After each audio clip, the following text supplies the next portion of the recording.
and they've submitted their questions to me. I'm just going to fire them off to you, and we'll just go from there. Perfect. Okay, very good. First question. You led some laps at Darlington, finished 8th. How do you evaluate your team's effort in the playoff opener? Yeah, I felt like that was the strong and consistent effort that we needed to put forth to start the playoffs off. 5th in the first stage, 10th in the second stage, and then to be 8th overall. That was a good track for us at Ganassi. It's a good track for myself. And so we needed that stack of points. And so that put us up above the cut line. And you can't really look at the cut line after the first race. But that's what we needed to kick things off. It sets the tone. The team knows we can do it. And we just caught a couple unlucky yellows and had a couple, not average pit stops. Once we can cross over that, hopefully at Richmond and Bristol, then that puts us above the cut line comfortably. Speaking of Bristol, you finished 7th there in May. You've had a ton of top 10s, a bunch of top 5s this year. With all that in mind and how well you ran at Bristol earlier, how do you like your chances at the night race? Yeah, I think this is awesome that Bristol is a cutoff race in the playoffs. It's always deserved to be in the playoffs, even though it's one of those crown jewel marquee events. I mean, it's the Bristol night race. You know, a lot of people are focused on the playoffs and it's a cutoff, but at the same time, it's as big as the Southern 500 was a couple weeks ago. So I hope we do well there. The setups are changing rapidly at Bristol. And so some of my consistent efforts, I finished 2nd to my little brother when I first started with Ganassi. I won there in 2018 with Stuart Haas. Those setups, they're not there anymore. And that's where you have to evolve and adapt. And Chase Elliott, he put a whooping on everybody at the All-Star race. So we got to watch out for that.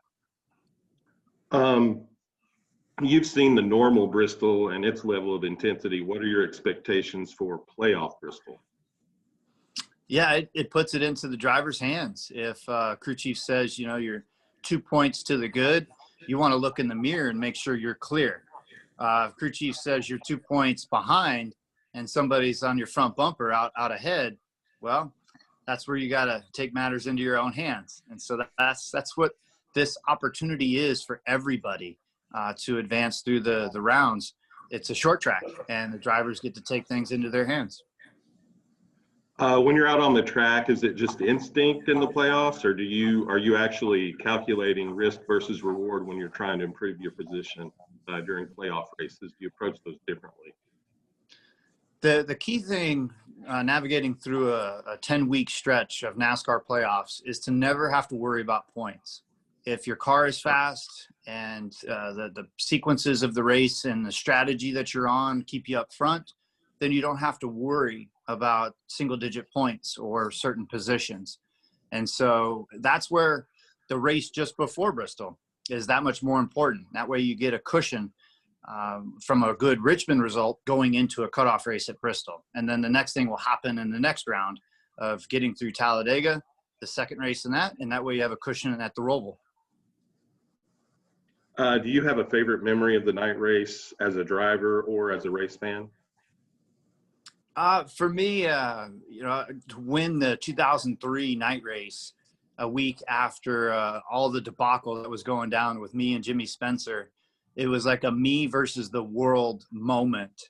And I just wasn't back then comprehending the power of what was going on. I was just there as a young kid that was done wrong. And I was just going to show everybody that I was done wrong and I won the race.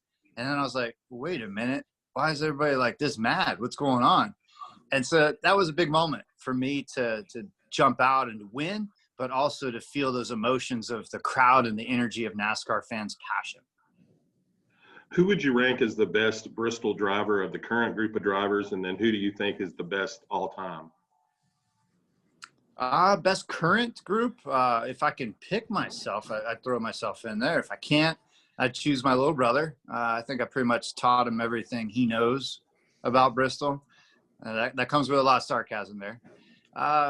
I would say my little brother is adapted the best since 2008. That was when the Car Tomorrow came about.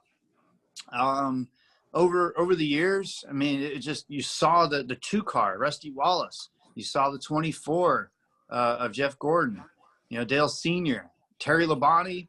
But then there's this guy, Darrell Waltrip, that won 12 races there. And that's who I would say is the all-time best at Bristol. So the night race is announced yesterday. It reached its capacity for fans for Saturday night. How much fun will it be to race in front of a good-sized crowd again and with a playoff atmosphere?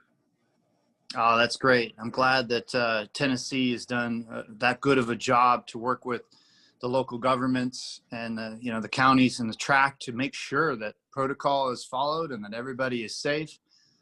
We miss our race fans. That's the number one thing in 2020. We go to different states and it's 0%. Some states have 10 or 25, but we miss that full electric atmosphere before a race. And so I'm glad there's going to be that many, and they need to bring it. They need to bring their excitement, their enthusiasm. It's a Bristol night race cutoff for the playoffs in 2020. So that's going to be good. You were talking earlier, you said crown jewels of the sport. There's been some talk about that lately, about what NASCAR's majors are, sort of like, to borrow a term from golf. Do you feel the night race belongs in that exclusive group, and how important is the night race to NASCAR? I do believe the Bristol night race is one of those marquee crown jewel events, but you have other tracks that deserve it as well, but you can't put too many in this category. So if you choose 4, we have the Daytona 500 and we have the 600 at Charlotte.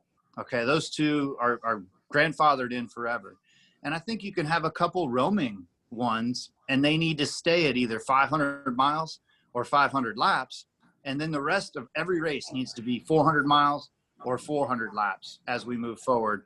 And that way we can separate those top 4 marquee events versus the others.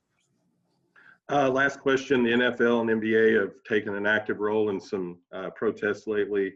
NASCAR has taken a different approach through education. What role do you feel that sports should take on social issues? Yeah, I agree with NASCAR. I think it's a long-term process. Things can't change overnight, and everybody just needs to be made aware and more conscious of an effort has to be put forward. And so I agree with NASCAR's effort, and every track we go to, every state, there's going to be that feel and that education moving forward. All right. Well, we appreciate your time today, Kurt, and good luck the rest of the way. We look forward to seeing you at Bristol here in a couple of weeks. Great. Thank you, guys. We'll see you there. Thanks.